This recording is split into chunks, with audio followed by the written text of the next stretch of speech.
Բարը ձեզ, այսօր իրար հետ խոսելու ենք իմ նմանների ու նիկոլական սեկտայի վառ ներկայացուցիչների տարբերությունների մասին։ Վերջի վերջո կհասկանանք, թե մենք իրար ինչի չենք սիրում ու չենք ընդունում։ Առաջինը, մեր համար, որպես երեխաների դաստիարակության էտալոն, սա է։ Ձեզ համար երեխաների դաստիարակության էտալոնը սա է։ Մեզ համար երկրի առաջին տիկնոջ էտալոնը սա է։ Իսկ ձերը սա։ Մեզ համար իսկական տղամարդու էտալոնը սա է։ Սենց ասեմ, կգնամ, կնստեմ, կպայքարեմ մինչև վերջ։ Եթե մտածում են, թե փախնելու բան, ինչ-որ պետք է փախնեմ։ Իմ կենսագրությունը ամբողջությամբ այս երկրի հետ է։ Ձեր համար տղամարդու էտալոնը կլյաուզնիկ, մարդկանց վրա գործ սարքող, սուտասան, սեփական արարքների համար պատասխան չտվող այս կերպարն է։ Որը նայում է դեպի փողոցը, այս նեղլիկ փողոցը, ու նստեցի դեռ,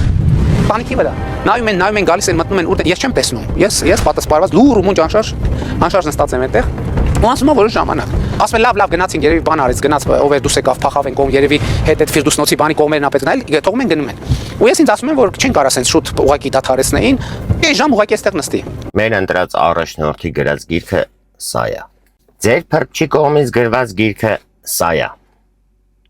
որտեղ ինքը նկարագրում է, թե ոնց է գժվում կույս տղաների համար եւ ոնց է ղզղնում մեր արձաններից։ Այս համար քաղաքական գործչի էտալոնը Թուրքին կզծրած, Արցախ ազատագրած, երկրի տնտեսական ցուցանիշները 5 անգամ կազմապատկած, պետ բյուջեն 9 անգամ ավելացրած եւ 10 տարի այս երկրին իր կառավարման օրոք խաղաղություն բերած ու ապահոված կերպարն է։ Ձեր էտալոնը Թուրքիա առաջ կզող, նրա ցանկացած պայման, ցանկացած պահի կատարող, Արցախը հանձնող, Հայաստանի Հանրապետություններից տարածքներ հանձնող, տնտեսությունը կործանող, արտաքին պարտքը կրկնապատող, սեփական արարքների պատասխանատվությունը չկրող, պիղծ, անհայրենի դավաճան կերպարն է։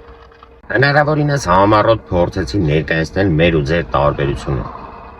Հուսով եմ հասկանալի է, թե մենք իրար տանել չենք կարողանում, իրար չենք սիրում։